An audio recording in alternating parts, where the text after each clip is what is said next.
Good evening, students. Today is lecture number 5 sorry.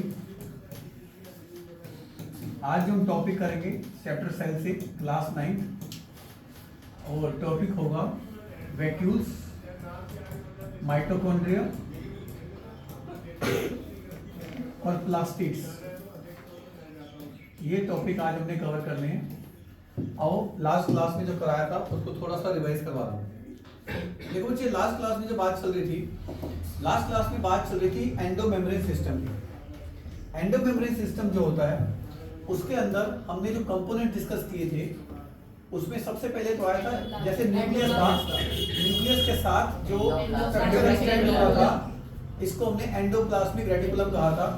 इसके ऊपर ribosomes थे, एटीएस, जो प्रोटीन को बनाने में हेल्प करते हैं। एक रफ हो गया था और एक स्मूथ हो गया था। इसी के साथ गोल्जाई अपरेटस लगा हुआ था। एक उसके अंदर सिस फेस था, एक उसके अंदर ट्रांसफेस। सिस फेस को फॉर्मिंग फेस भी कहते हैं क्योंकि वहां प्रोटीन फॉर्म्ड होते हैं अंदर आके, मैच्योर होते हैं अंदर आके, मैच्योरिंग फेस भी कहते हैं। और जो ट्रांसफेस था जो उल्टी तरफ होता है उसको हम मैच्योर फेस भी कहते हैं। ये हमने बात कर ली थी। ये था गोल्जाई अपरेटस। यहाँ से प्रोटीन निकलता है। ये प्रोटीन कुछ इंटरसेल्यूलर एक्टिविटीज में और कुछ इंट्रासेल्यूलर एक्टिविटीज में इस्तेमाल होने लगता है। इंटरसेल्यूलर एक्टिविटीज क्या होती हैं और इंट्रासेल्यूलर एक्टिविटीज क्या होती है वो मैंने लास्ट क्लास में क्लियर कर दिया था। और इस प्रोटीन में से जो प्रोटीन बच जाता है उससे इससे लाइसोसोम बन जाता है। लाइसोसोम क्या होता है वो भी मैंने आपको लास्ट क्लास में पूरा डिस्कस कर दिया था। और जो प्रोटीन बनता है उससे वैक्यूल बन जाता है। आज का जो हमारा टॉपिक है वो वैक्यूल है, यानी कि एंडोमेम्ब्रेन सिस्टम में हालांकि एनसीईआरटी में लिखा था cellular membrane system. Cellular membrane system और एंडोमेम्ब्रेन सिस्टम को एक ही कह सकते हैं। एंडोमेम्ब्रेन सिस्टम में सबसे पहली चीज एंडोप्लाज्मिक रेटिकुलम, दूसरी गोल्जाई अपरेटस, तीसरी जो आती है वो लाइसोसोम्स।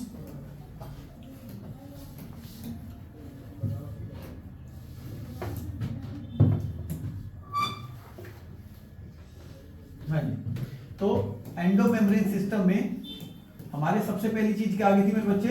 एंडोप्लाज्मिक रेटिकुलम, दूसरी गोल्जाई अपरेटस, तीसरी जो थी वो लाइसोसोम्स थी और चौथी जो हमने आज पढ़ी vacuoles.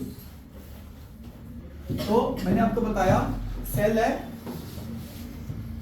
Nucleus, endoplasmic reticulum, rough भी आ गया, स्मूथ भी आ गया, गोल्जाई अपरेटस। गोल्जाई अपरेटस में बार-बार नहीं बना रहा, इससे जो प्रोटीन निकला वो बाहर भी चला गया, अंदर भी चला गया। उस प्रोटीन में से कुछ प्रोटीन क्या बना के उठा के लाइसोसोम्स, और जो प्रोटीन बच गया उससे क्या बन गया? वैक्यूल। मेरे बच्चे ये जो वैक्यूल होता है,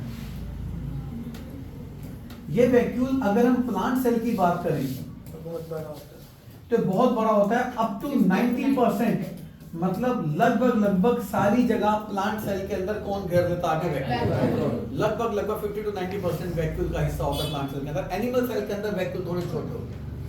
वैक्यूल के अंदर जो लिक्विड और सॉलिड भरा होता है उसको सेल सैप कहते हैं। इस लिक्विड और इस सॉलिड मटेरियल को सेल सैप कहते हैं। इस सेल सैप से सेल को रिजिडिटी मिलती है एंड टर्बिडिटी मिलती है। जैसे आपने बैलून में पानी भरा तो आप देखते हैं कि बैलून रिजिड हो जाता है। पहले बैलून लूज होता है, उसमें जब पानी भरते हैं तो वही बैलून रिजिड हो जाता है। शेप आती नहीं आती, टर्बिड हो जाता है, मजबूती आती है उसके अंदर।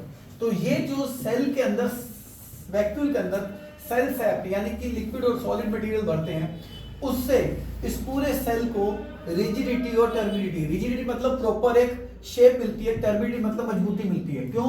क्योंकि प्लांट सेल के अंदर 90% जगह तो इसने घेरी हुई है, और अगर इसके अंदर कोई लिक्विड भरा हुआ है तो ये कुछ प्रेशर वॉल पे लगाएगा, वॉल कुछ प्रेशर इस पे लगाएगी, तो प्रेशर बैलेंस हो जाएगा, फोर्स एक वेक्टर क्वांटिटी है, और सेल को एक प्रॉपर शेप, रिजिडिटी और टर्बिडिटी मिलेगी। तो अगर आपसे पूछा जाए कि प्लांट सेल के अंदर ऐसा कौन सा सेल ऑर्गेनली है, या सेल के अंदर कौन सा सेल ऑर्गेनली है जो सेल को रिजिडिटी और टर्बिडिटी देता है, तो आपने लिख के आना है कि भैया वैक्यूल। इस वैक्यूल के अंदर सेल का जो इंपॉर्टेंट मटेरियल होता है वो स्टोर्ड होता है। अब इंपॉर्टेंट मटेरियल क्या हो सकता है इसके अंदर? इंपॉर्टेंट मटेरियल हो सकता है ग्लूकोज, इंपॉर्टेंट मटेरियल हो सकता है शुगर, इंपॉर्टेंट मटेरियल हो सकता है प्रोटीन, इंपॉर्टेंट मटेरियल हो सकता है एमिनो एसिड। ये सारे के सारे प्लांट सेल के अंदर वैक्यूल में जाके स्टोर हो जाते हैं। ठीक है जी। और इस वैक्यूल के बारे में एक ऐसी बात है जो शायद आपकी 9th क्लास में जरूरत नहीं, पर मैं बताने की कोशिश करता हूं। मैंने आपको एक चीज बताई थी जब डिफ्यूजन और ऑस्मोसिस करा रहा था कि मूवमेंट होती है फ्रॉम हाई टू लो। अगर आपको याद हो, जहां पानी ज्यादा होता है वहां से कम पानी की तरफ चला जाता है। मूवमेंट फ्रॉम हाई टू लो चलती है, मैंने आपको बताया था। वैक्यूल में उल्टा होता है। मान लो यहां पर, मेरे को थोड़ा साफ कर देता हूं इस रेड वाले पार्ट को ना, ताकि कंफ्यूजन ना हो। मान लो सोडियम आयंस बाहर कम है और सोडियम आयंस अंदर ज्यादा है, तो लॉजिकली मूवमेंट तो हाई टू लो नहीं चाहिए, पर वैक्यूल में मूवमेंट होती है फ्रॉम लो टू हाई, अंदर चले जाते हैं। तो जब मूवमेंट लो टू हाई हो, वैसे मैंने मूवमेंट कहां से सिखाई हुई आपको? हाई टू लो। तो वैक्यूल के अंदर मूवमेंट होती है लो टू हाई कंसंट्रेशन, तो इसको कहते हैं movement against concentration gradient. Concentration gradient, बच्चा कहता है सर मैं कंसंट्रेशन ग्रेडियंट शब्द समझे नहीं क्या होता है। कंसंट्रेशन ग्रेडियंट मतलब बाहर लो है अंदर हाई है, तो कंसंट्रेशन ग्रेडियंट पैदा हो गया। और कंसंट्रेशन ग्रेडियंट जब पैदा होता है तो movement of substance takes place from high to low, पर यहां पर मूवमेंट हो रही है फ्रॉम लो टू हाई, तो इसीलिए मैंने लिखा movement takes place against concentration gradient in vacuole. Vacuole के अंदर लो टू हाई मूवमेंट होती है सेल के अंदर। तो ये भी बहुत इंपॉर्टेंट चीज है कि अगेंस्ट कंसंट्रेशन ग्रेडियंट मूवमेंट किस ऑर्गेनेल में होती है? Answer is vacuole. और ये जो मैंने आपको बताया था लाइसोसोम्स, लाइसोसोम, अब मैं डायग्राम दोबारा नहीं बना रहा, लास्ट क्लास में सारा करा के भेजा था। लाइसोसोम के अंदर डाइजेस्टिव एंजाइम्स होते हैं। डाइजेस्टिव एंजाइम्स क्या कर रहे होते हैं? जो भी फॉरेन पार्टिकल आते हैं उनको अंदर पकड़ के डाइजेस्ट कर देते हैं। सेल ऑर्गेनेल्स के जो टूटे फूटे पार्ट्स होते हैं उनको पकड़ के अंदर डाइजेस्ट कर देते हैं। जब ये डाइजेस्ट करेगा तो ये वेस्ट मटेरियल भी निकालेगा, तो इसकी बॉडी से क्या बाहर निकलेगा? Waste material. ये उस वेस्ट मटेरियल को भी अपने अंदर समा लेते हैं। इसीलिए वैक्यूल को dumping bag of the cell भी कहते हैं, dumping house of the cell भी कहते हैं। यानी कि इसमें जो वेस्ट मटेरियल है वो भी इसमें जा रहा है। प्लांट का जो इंपॉर्टेंट मटेरियल जैसे शुगर है, कार्बोहाइड्रेट्स है, प्रोटीन है, एमिनो एसिड्स हैं, वो भी उसमें जा रहा है। और मूवमेंट कैसे हो रही है? अगेंस्ट कंसंट्रेशन ग्रेडियंट हो रही है।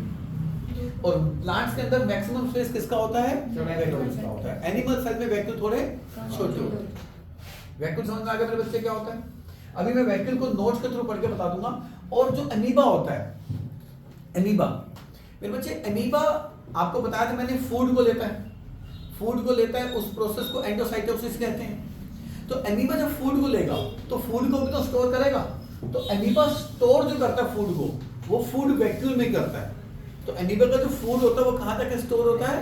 फूड वैक्यूल में ही जाके स्टोर होता है। और कुछ यूनिसेल्युलर ऑर्गेनिज्म ऐसे भी होते हैं, कुछ यूनिसेल्युलर ऑर्गेनिज्म ऐसे भी होते हैं जो जिनका वैक्यूल, सॉरी, कुछ यूनिसेल्युलर ऑर्गेनिज्म का वैक्यूल वाटर की इन एंड आउट मूवमेंट को भी कंट्रोल कर रहा होता है। यानी कि अगर सेल के अंदर पानी ज्यादा इकट्ठा होने लगता है तो बाहर भेजने का काम भी कौन कर रहा होता है? ये वैक्यूल ही कर रहा होता है। यानी कि वैक्यूल कुछ यूनिसेल्युलर ऑर्गेनिजम्स में एक्सेसिव वाटर को भी सेल से बाहर भेजने का काम करता है। वैक्यूल क्या होता है? क्लियर हो गया? वैक्यूल को बस अंडरलाइन कर लें नोट्स में से मेरे बच्चे। आजिए आजिए, अभी माइटोकॉन्ड्रिया करते हैं, पहले वैक्यूल को निपटा दो। आज देखिए वैक्यूल के बारे में क्या कह रहे हैं। देखिए वैक्यूल्स आर स्टोरेज सैक्स, मतलब स्टोरेज करते हैं सैक्स, किसके लिए? सॉलिड और लिक्विड कंटेंट। तो उसी को क्या कह देते हैं? Cell sac. Vacuoles are small size in animal cell while in plant cell very large. मैंने बताया प्लांट में बहुत बड़े होते हैं, 50 to 90% वॉल्यूम सेल का कौन घेर के बैठे होते हैं? अकेले vacuoles. In plant cell vacuoles are full of cells है, मतलब वैक्यूल में क्या भरा होता है, सेल्स है, मतलब सॉलिड और लिक्विड कंटेंट भरा होता है। And provide turgidity and rigidity, मैंने कहा था कौन प्रोवाइड करते हैं, आप याद कर लेना। many substance of importance of the life of the plant cell are stored in vacuole. कह रहा है कि जो प्लांट के अंदर जो कई चीज होती है जो बहुत जरूरी होती है किसके अंदर स्टोर हो जाती है, जाके वैक्यूल्स में। दिस इंक्लूड, क्या क्या होता है इसमें, amino acid, sugar, various organic acids and some protein. तो पूछ सकता है कि वैक्यूल के अंदर जो चीजें स्टोर होती है उनका नाम बताओ, sugar, carbohydrate, protein, amino acid, fats, ठीक है ना। In single cell organism like amoeba the food vacuole, उसमें फूड वैक्यूल होता है, contains the food item that the amoeba has consumed, जो अमीबा ने फूड लिया है वो फूड जाके किसमें स्टोर हो जाता है, फूड वैक्यूल में। In some unicellular organisms, specialized vacuoles play important role in expelling excess of water and some waste from the cell। ये बात समझ में आ गई। कह रहा है कुछ यूनिसेल्युलर ऑर्गेनिजम्स ऐसे भी होते हैं जिसमें वैक्यूल एक बहुत इंपॉर्टेंट काम कर रहा होता है, जिसके तहत वो सेल की बॉडी से फालतू वाटर को बाहर निकाल रहा होता है। वैक्यूल क्या होता है, क्लियर हो गया जी। तो एंडोमेम्ब्रेन सिस्टम के चारों चीजें खत्म हो गई, एंडोप्लाज्मिक रेटिकुलम, स्मूथ रफ दोनों, function clear, structure clear, Golgi apparatus, structure clear, function clear, lysosome, structure clear, function clear, suicidal bag क्यों कहते हैं, सबसे इंपॉर्टेंट, लास्ट क्लास में करा के दिया था, वैक्यूल आज करा दी। और अब हम नेक्स्ट टॉपिक शुरू कर रहे हैं जो भी सेल ऑर्गेनली में मैं मानता हूं बहुत इंपॉर्टेंट रोल प्ले करता है, और वो है माइटोकॉन्ड्रिया। आइए माइटोकॉन्ड्रिया पढ़ते हैं।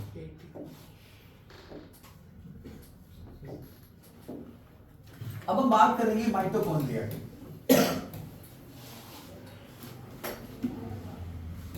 देखिए सेल के अंदर माइटोकॉन्ड्रिया सबसे इंपॉर्टेंट रोल प्ले करता है।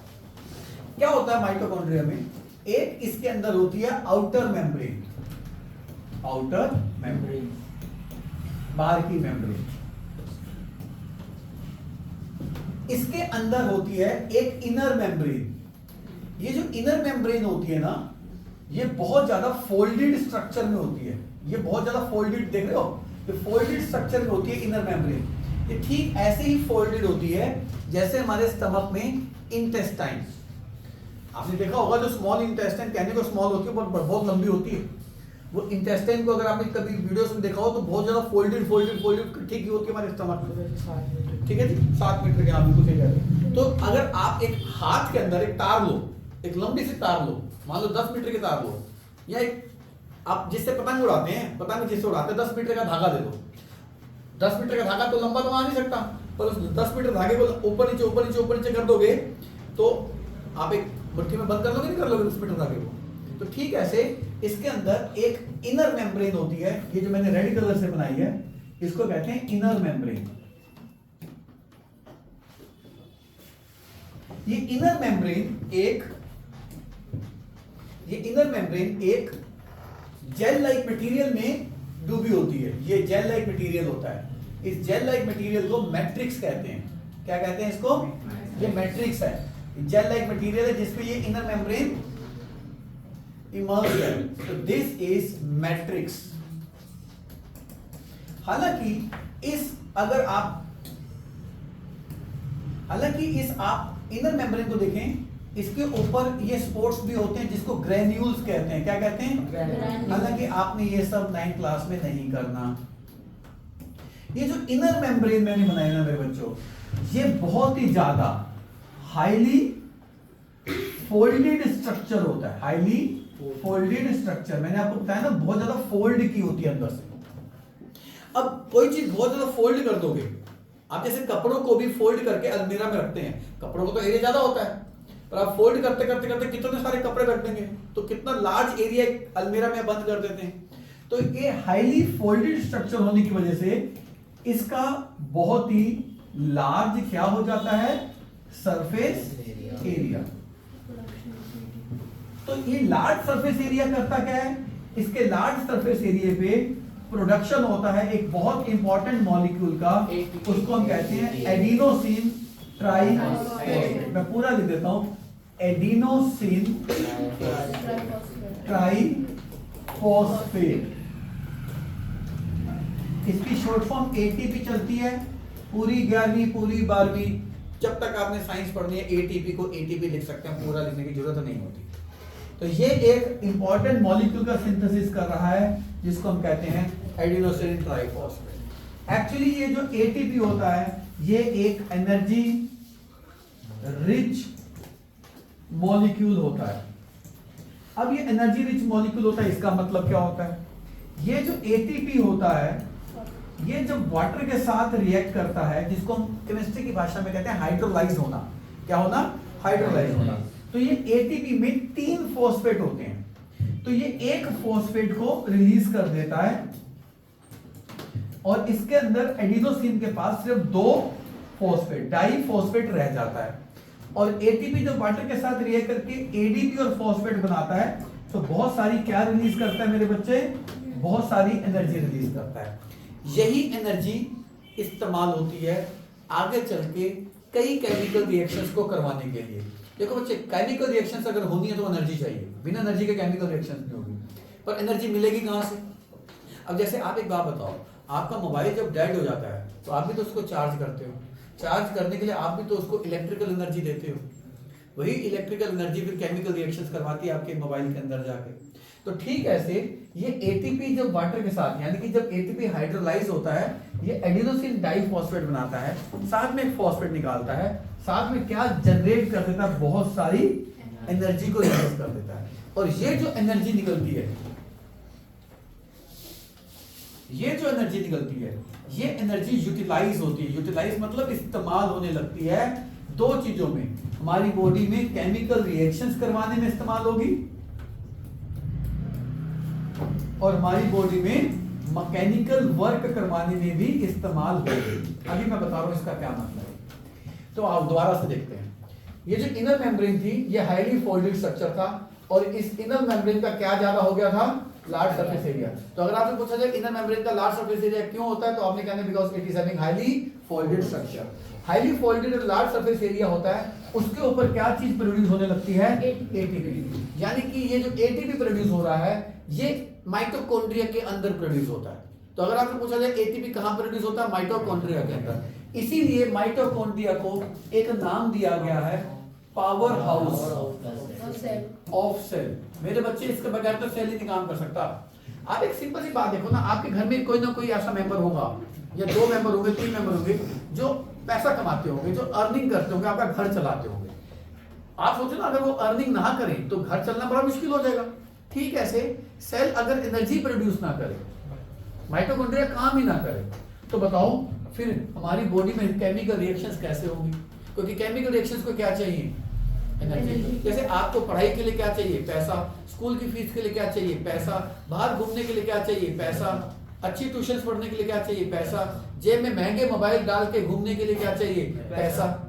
और वो पैसा कोई ना कोई तो अर्न कर रहा है ना आपके फैमिली में, तो कितना इंपॉर्टेंट मेंबर हो गया वो आपकी बॉडी, आपके फैमिली के लिए। तो अगर वही पैसा ना कमाए तो फैमिली में क्या आ जाएगा? एक क्राइसिस आ जाएगा, नहीं आ जाएगा? मनी का क्राइसिस आ जाएगा, नहीं आ जाएगा बच्चे?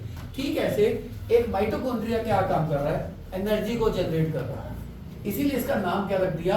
इसका नाम रख दिया power house of cell, because it is responsible for the synthesis and the storage of ATP molecule. यानी कि ये जो माइटोकॉन्ड्रिया है ये सिंथेसिस भी करेगा और स्टोरेज भी करेगा। किसकी स्टोरेज करेगा?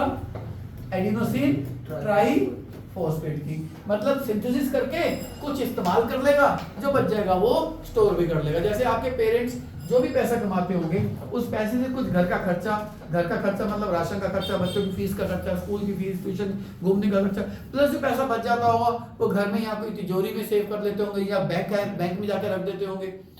किसी के कहीं ना कहीं तो रखते होंगे ना बच्चे पैसा, ज्यादातर लोग तो बैंक में रखते हैं। तो ये क्या करता है? एटीपी को यूज भी कर लेता है जहां एनर्जी चाहिए और बाकी अपने पास रख भी लेता है। भैया कोई काम पड़े तो बताना, मैं एनर्जी रिलीज करवा दूंगा एटीपी को एटीपी में कन्वर्ट करवा के।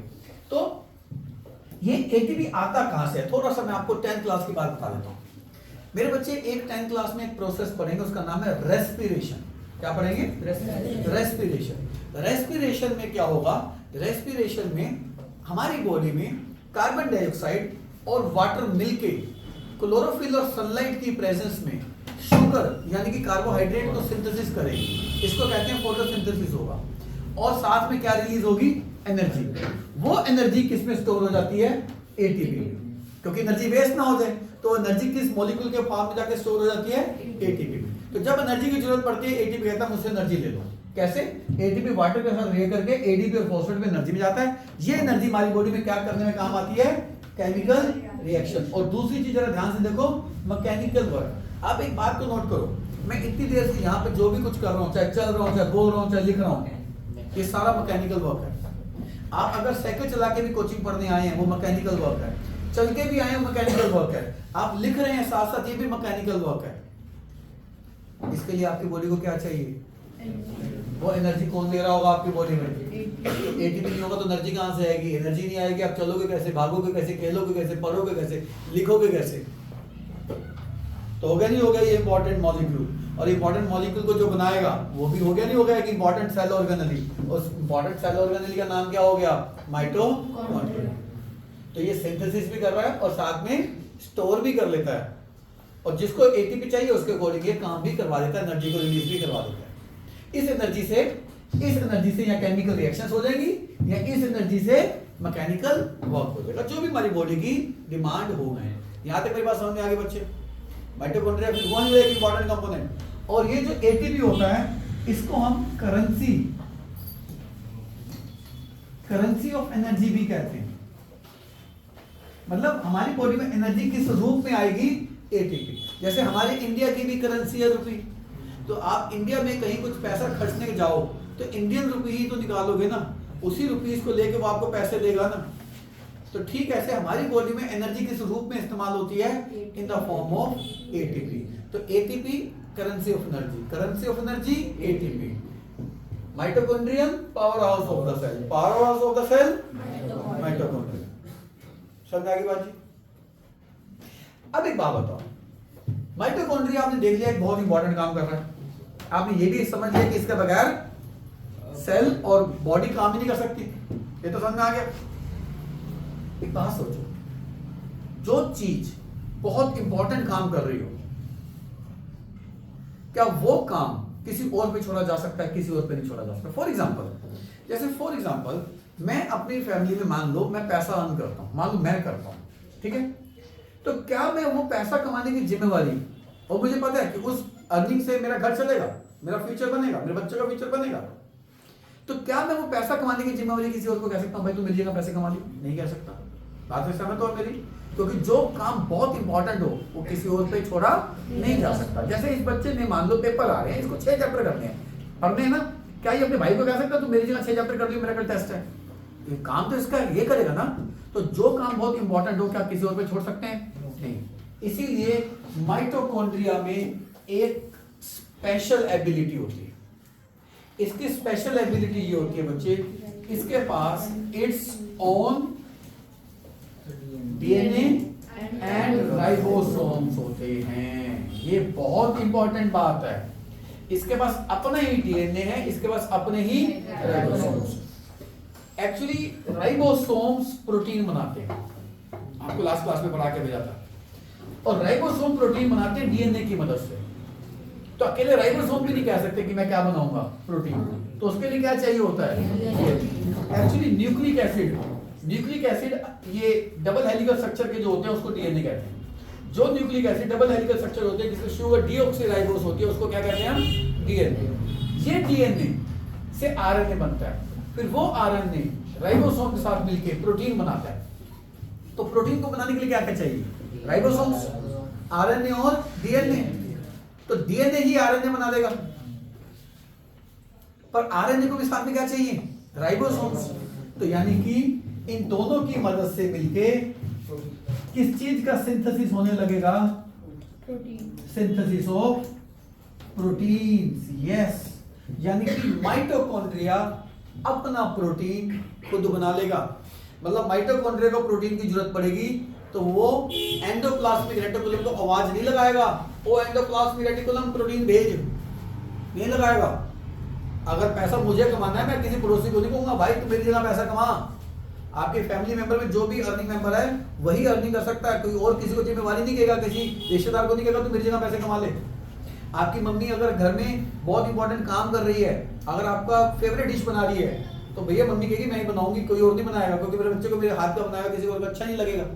तो जो काम बहुत इंपॉर्टेंट होगा वो किसी और को थोड़ा कराते हैं भाई। तो माइटोकॉन्ड्रिया कहता है भैया मैं प्रोटीन खुद ही बना दूंगा, मुझे भी जरूरत है एंडोप्लाज्मिक रेटिकुलम की। अच्छा प्रोटीन बनाना है तो उसके लिए क्या चाहिए? राइबोसोम। राइबोसोम, उसके अलावा और क्या चाहिए? डीएनए।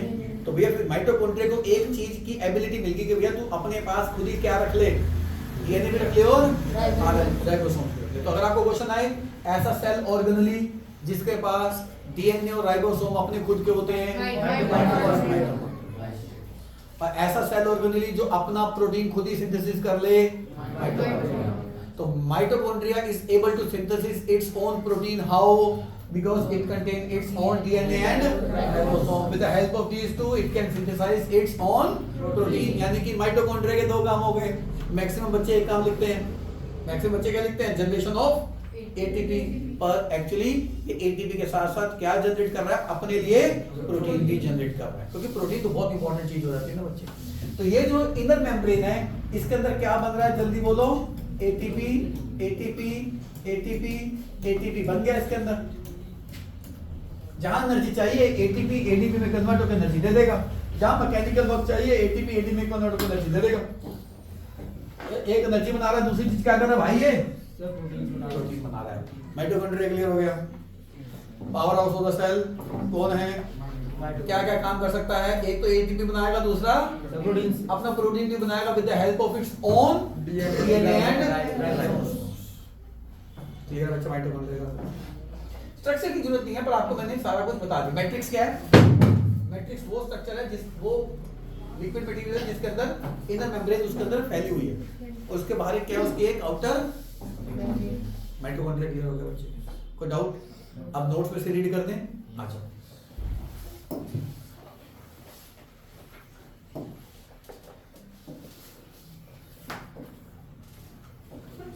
आ जाइए। अब आपको आसान लगेगा, आपके सर सारा आपने याद करा दिया, जरूरत ही नहीं इसको रीड करवाने की, फिर भी मजबूरी है कराना पड़ेगा। Mitochondria are known as power house. Mitochondria have two membrane covering, दो होती हैं। Outer membrane is porous while inner membrane is deeply folded. Deeply folded होगा तो उसका क्या हो जाएगा? Large surface area. This fold increases surface area, वही कह दिया। और एटीपी, एटीपी को जनरेट करने के लिए ज्यादा एरिया चाहिए था। ज्यादा एरिया तभी हो सकता है जब वो फोल्डेड हो। The energy required for the various chemical activity needed for the life is released by mitochondria in the form of ATP। कह रहे थे जो एनर्जी चाहिए होती है वो एटीपी फॉर्म में रिलीज होती है कई चीजों को करने के लिए, चाहे वो केमिकल रिएक्शन हो चाहे वो मैकेनिकल वर्क हो। ATP is known as energy currency of the cell.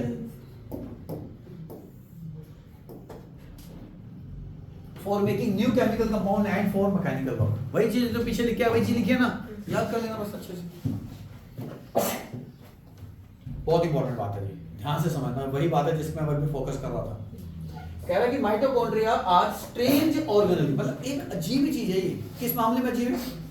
In the sense that they have their own DNA and ribosomes, therefore mitochondria are able to make some of its own protein. ये अपना protein को खुद बना लेगा, उसको कहता है किसी की जरूरत नहीं है। और ये बात याद रखना, जो चीज बहुत जरूरी हो किसी पे मत टालना। लाइफ का असूल बना लेना जो बहुत जरूरी हो। जैसे मान लो क्लास में बैठ के नोट्स बनाना बहुत जरूरी है, किसी और पे मत छोड़ देना कि भाई तू मेरी जगह नोट्स बना ले। जैसे मान लो एक प्रैक्टिकल फाइल चेक करवानी है, बहुत जरूरी है, चोरी होगी तो दोबारा बनानी पड़ेगी, किसी और को मत दे देना स्कूल में जाके भाई मेरी प्रैक्टिकल फाइल चेक करा लियो। तो जो काम बहुत जरूरी होते हैं खुद करना, किसी और पे मत देना।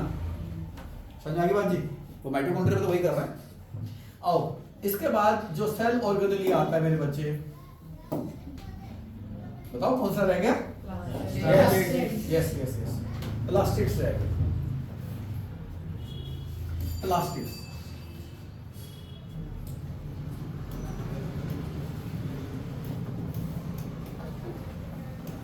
देखो बच्चे, प्लास्टिड्स जो होते हैं ये केवल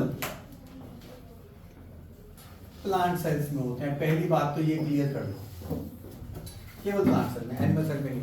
यानी कि जब मैं प्लांट सेल बनाऊंगा तो मैं न्यूक्लियस भी बनाऊंगा, प्लाज्मा मेम्ब्रेन भी बनाऊंगा, सेल वॉल भी बनाऊंगा, मैं एंडोप्लाज्मिक रेटिकुलम भी बनाऊंगा, मैं गोल्गी ऑपरेटर्स भी बनाऊंगा, न्यूक्लियस तो बनाऊंगा इसके साथ सटा हुआ, मैं लाइसोसोम भी बनाऊंगा, मैं थोड़ा सा एक वैक्यूल भी बनाऊंगा, साथ में थोड़े से माइटोकॉन्ड्रिया भी दिखाऊंगा एक आध, और ये प्लास्टिड भी दिखाऊंगा। पर जब मैं एनिमल सेल बनाऊंगा ना मैं सेल वॉल दिखाऊंगा ना मैं प्लास्टिड दिखाऊंगा और वेक्टर भी थोड़े छोटे बनाऊंगा। तो आप इसे बना सकते नहीं बना सकते बच्चे आप, ठीक है। जो प्लास्टिड्स होते हैं ना बच्चे, ये कलर्ड भी हो सकते हैं, ये कलर्ड भी हो सकते हैं और ये व्हाइट भी हो सकते हैं। तो प्लास्टिड कितने तरह के हो गए? 2 तरह के, कलर्ड एंड व्हाइट। देखो जी, एक ग्रीक भाषा में शब्द होता है क्रोमा। क्रोमा ग्रीक वर्ड है, क्रोमा। हालांकि क्रोमा के शोरूम भी आपको मिल जाएंगे हिंदुस्तान में। जो क्रोमा इंग्लिश का शब्द नहीं है, क्रोमा एक ग्रीक शब्द है जिसका मतलब है कलर्ड। क्या नाम है? कलर्ड। तो जो कलर्ड प्लास्टिक्स होते हैं, कलर्ड प्लास्टिक्स होते हैं, उनको कहते हैं क्रोमैटिन। क्या कहते हैं? क्रोमैटिन। क्रोमा कलर्ड, टिन प्लास्टिड्स, जो प्लास्टिड कलर हो उनको क्या कहते हैं? क्रोमैटिन। व्हाइट, देखो एक शब्द होता है ल्यूका, ल्यूकस, ल्यूकस, ल्यूकस का मतलब होता है व्हाइट। ल्यूकस का मतलब होता है व्हाइट। तो व्हाइट कलर के प्लास्टिक को कहते हैं ल्यूकोप्लास्ट।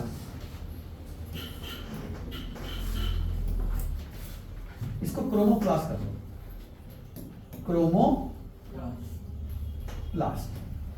ये ज्यादा सही है। Coloured plastic chromoplast, white plastics leucoplast. समझ आ गई? ये जो कलर्ड होते हैं, ये इसलिए कलर्ड होते हैं because they contains coloured pigments. They contains coloured, इनमें कलर पिगमेंट्स होते हैं। बिना कलर पिगमेंट के तो रंग आएगा नहीं। जैसे हमारे हीमोग्लोबिन में Fe2+ होता है, उसकी वजह से हमारे खून का रंग लाल हो जाता है, तो हमारे ब्लड का कलर पिगमेंट होता है। तो कई चीज, किसी चीज का अगर कलर आ रहा है तो कलर किसकी वजह से आएगा? कलर्ड पिगमेंट की वजह से आएगा। और ये जो कलर्ड पिगमेंट्स होते हैं, ये 3 कलर हो सकते हैं। ये कलर हो सकता है ग्रीन, ये कलर हो सकता है येलो, ये कलर किसी किसी में ऑरेंज भी मिल जाता है। और अगर ये ग्रीन कलर का पिगमेंट है, अगर ये ग्रीन कलर का पिगमेंट है, इसको कहते हैं क्लोरोफिल। क्लोरोफिल। तो आपसे पूछा जाए what is chlorophyll? Chlorophyll is a green colour pigment present in chromoplast.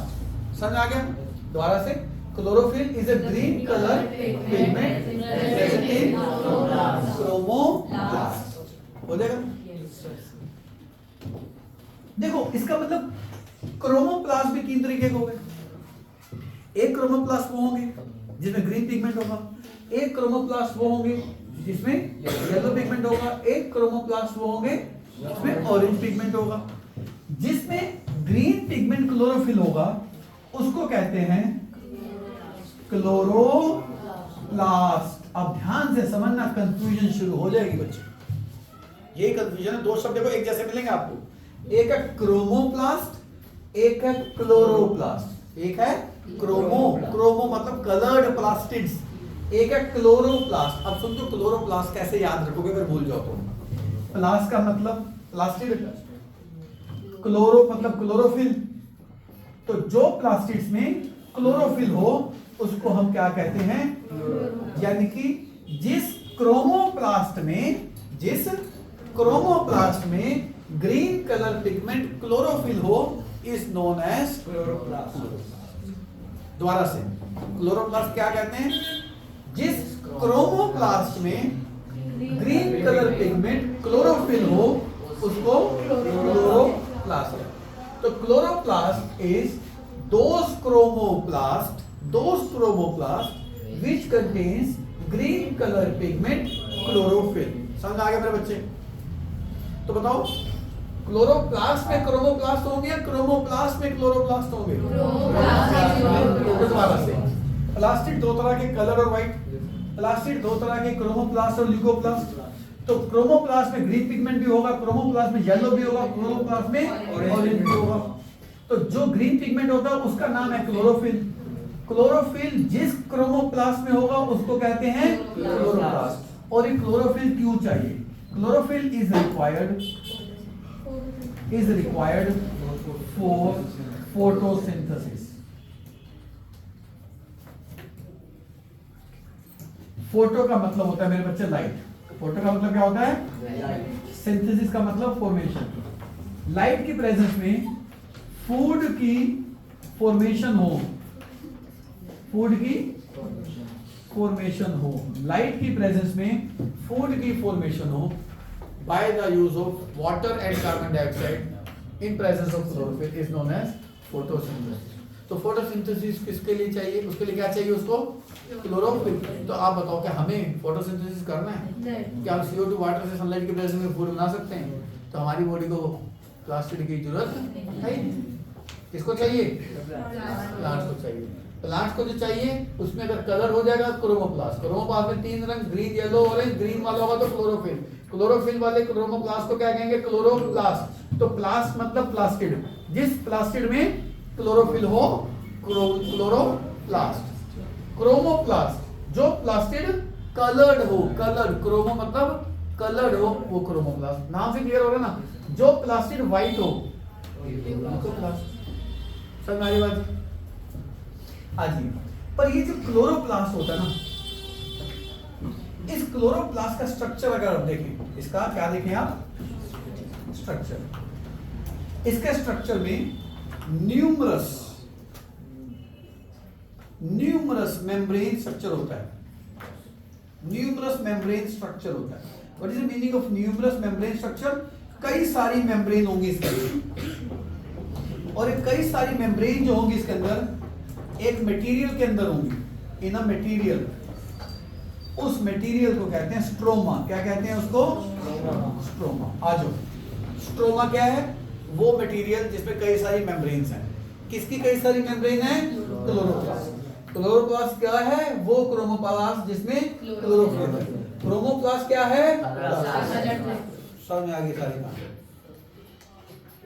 Clear है? पर आप कहेंगे कि सर एक बात बताओ, ये ल्यूकोप्लास्ट क्या कर रहे हैं? आप कहेंगे सर हम तो समझ गए क्रोमोप्लास्ट क्या कर रहे हैं। क्रोमोप्लास्ट के अंदर जो क्लोरोफिल है, क्लोरोफिल मतलब जो क्लोरोप्लास्ट है वो फोटोसिंथेसिस कर रहा है, वो तो समझ में आ गया। सर ये ल्यूकोप्लास्ट क्या कर रहा है? ल्यूकोप्लास्ट का बताओ, ल्यूकोप्लास्ट का काम क्या होगा? एक बात बताओ, क्लोरोप्लास्ट क्लोरोफिल की मदद से क्या सिंथेसिस कर रहा है? फूड। फूड को भी तो स्टोर करना है, फूड को स्टोर भी तो करना है। फूड में क्या होगा? ग्लूकोज, शुगर, यानी कि इसके अंदर स्टोर हो जाएंगे। तो क्या स्टोर कर लेगा? ग्लूकोज। क्या स्टोर कर लेगा? शुगर। क्या स्टोर कर लेगा? प्रोटीन्स। क्या स्टोर कर लेगा? Amino acids. क्या स्टोर कर लेगा? फैट। क्या स्टोर कर लेगा? ऑयल। बेसिकली इसका काम स्टोरेज का है कि भैया जो चीज बनाओगे मैं स्टोर कर लेता हूं।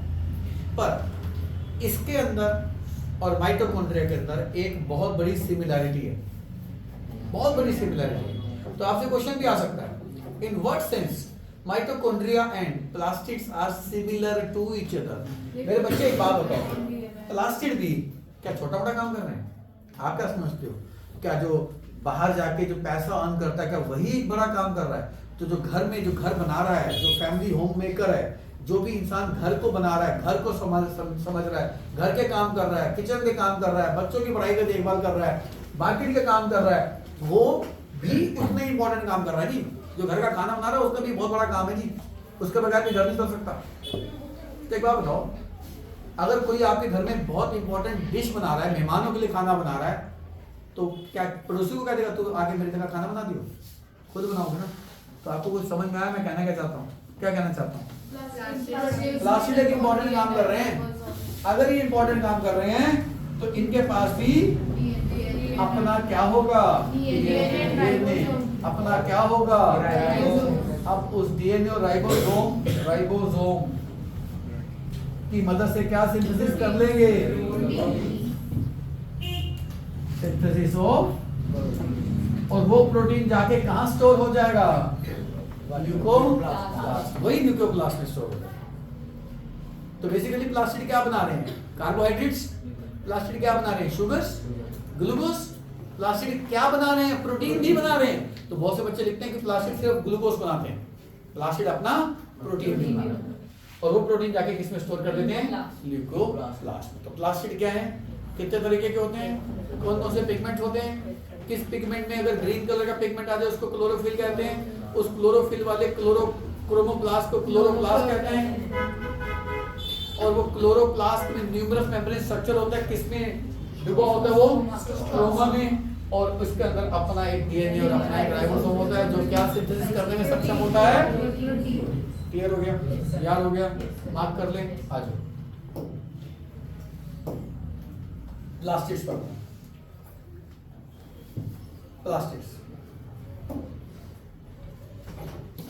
Plastids are present only in plant cell. सबसे पहली बात तो क्लियर होगी कि भैया सिर्फ किसमें मिलेंगे आपको? ये प्लांट सेल।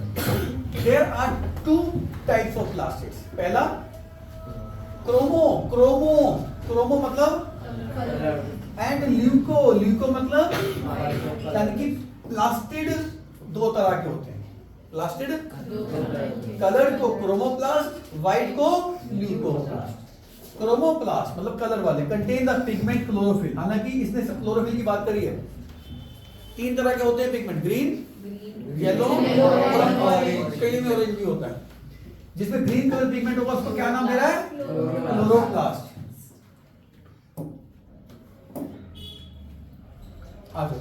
क्या नाम दे रहा है उसको? Chloroplast. Chloroplast are important for, क्यों? क्योंकि क्लोरोप्लास्ट के अंदर क्या है? क्लोरोप्लास्ट के अंदर क्लोरोफिल है। और जो भी CO2 और जो भी वाटर प्लांट लेंगे, वाटर तो रूट्स के थ्रू ले लेंगे, CO2 स्टोमेटा के थ्रू ले लेंगे, और जो दोनों मिलके किसकी प्रेजेंस में? क्लोरोफिल। और किसकी प्रेजेंस में? सनलाइट की प्रेजेंस में क्या सिंथेसिस करेंगे? C6H12 और क्या रिलीज कर देंगे? ये स्टोमेटल पोर के थ्रू एग्जिट हो जाएगी ऑक्सीजन तो, और साथ में क्या बनाएंगे? समझ आगे बात? एक बात बताओ, तो क्लोरोप्लास्ट ही तो फोटोसिंथेसिस कर रहे हैं, क्योंकि क्लोरोप्लास्ट के अंदर ही तो क्या है? क्लोरोफिल है भाई। समझ आगे बात? क्लियर है? ठीक है जी। इसमें एनर्जी नहीं आएगी। एनर्जी तब आएगी जब ये कंबशन करेगा। This plus this will give this plus respiration में एनर्जी निकलेगी। वो एनर्जी किसमें स्टोर हो जाएगी?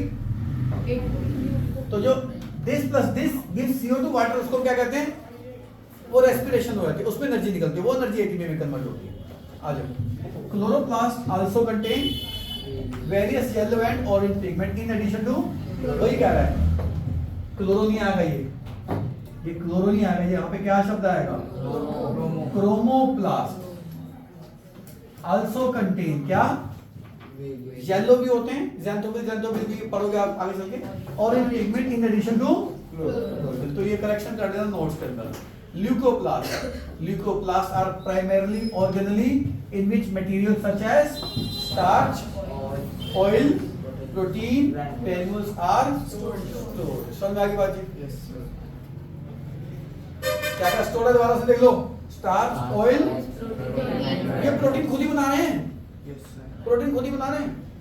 The internal organization of chloroplast, chloroplast मतलब जिसमें क्लोरोफिल था, contains numerous membrane, कई सारी मेम्ब्रेन होती हैं, embedded in a material called, मतलब कई सारी लेयर होती है, किसमें डूबी होती हैं? वो स्ट्रोमा में। These are similar to, किस वे में? They are having own DNA and that is plastids. Plastids can, बोलो भैया, plastids can their own protein। जो काम बहुत इंपॉर्टेंट होगा किसी और पे नहीं छोड़ा जाएगा। तो कौन कौन है जी सेल के अंदर जो अपना प्रोटीन बना सकते हैं खुद का, जिनको एंडोप्लाज्मिक रेटिकुलम की जरूरत नहीं पड़ेगी, माइटोकॉन्ड्रिया एंड प्लास्टिड्स। और ऐसे कौन कौन से सेल ऑर्गेनेल्स हैं जिनके पास अपना डीएनए और अपना प्रोटीन और अपना डीएनए और अपना राइबोसोम होता है? अगेन आंसर से माइटोकॉन्ड्रिया एंड प्लास्टिड्स। समझ आ गई बात जी? तो अभी हमारा टॉपिक बचता है, वो बचता है सेल डिवीजन। तो सेल डिवीजन करेंगे बाद में। जिसको कोई डाउट हो 9811232145 पर विमल सर कांटेक्ट कर सकता है वीडियोस के लिए या नोट्स के लिए। और जो सेल डिवीजन का टॉपिक है, वीडियो पोस्ट करो तो भी सेल डिवीजन की बात करेंगे। ऑफ कर देंगे।